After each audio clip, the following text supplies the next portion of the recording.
We could all use some encouragement. And I've got some good news for you.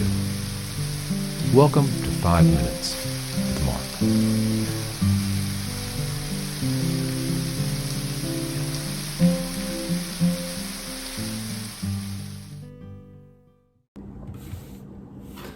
Greetings, friends. Welcome to 5 Minutes with Mark. We're going to pick up the story in the Gospel of Mark, chapter 9, and we're at verse 41. It's Jesus talking.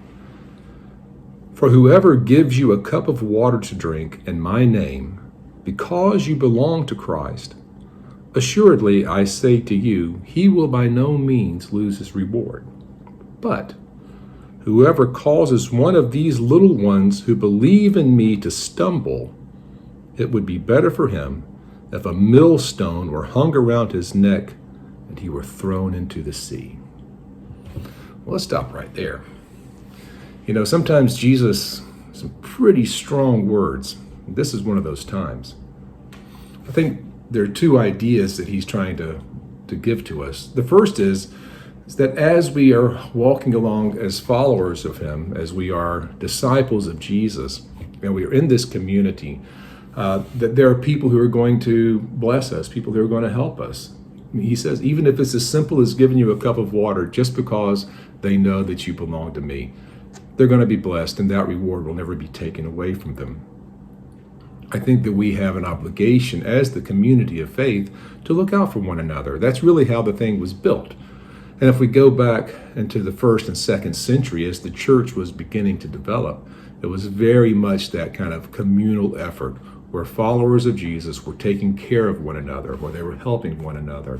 In the book of Acts, we see that they sold everything they had and held all things in common so that there was no one who had need. This is a really important idea, and I think certainly as we continue moving forward into a period of time where things are tumultuous, where the church is no longer in vogue, where we definitely are in this post-Christian world, I think it's really important for followers of Jesus to stick together, to help each other out. That doesn't mean to exclude the rest of the world, but we certainly do need to be looking out for one another. We have that commandment from Christ to love one another. That's how the world is going to see how we're different. We need to do that. On the other hand, he's very clear that if anyone causes one of those little followers, one of his children who are coming after him, to stumble, there's grave consequences for that. It'd be better for you to have a millstone tied around your neck and be thrown into the sea. Now, that pretty graphic imagery, if you think about it, you're going to drown. I mean, basically, Jesus is saying you'd be better off dead than to cause one of my children to stumble in their walk of faith. You don't want to do that. And I really think that's a warning, not only to pastors, not only to the televangelists, certainly to them. I think they need to be paying attention to that.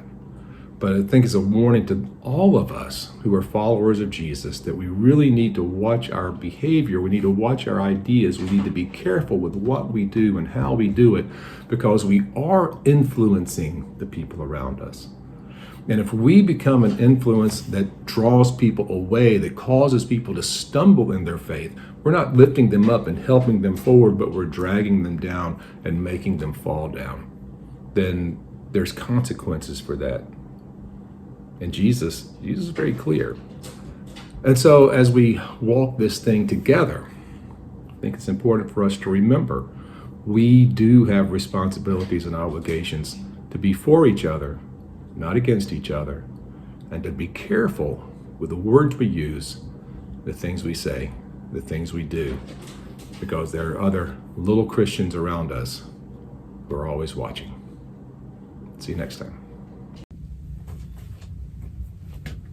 I hope you're enjoying this Bible study, this quick devotion.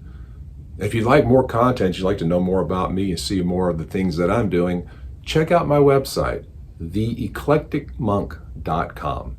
There you'll find out about my video vlog, my podcast, and a whole lot of other stuff.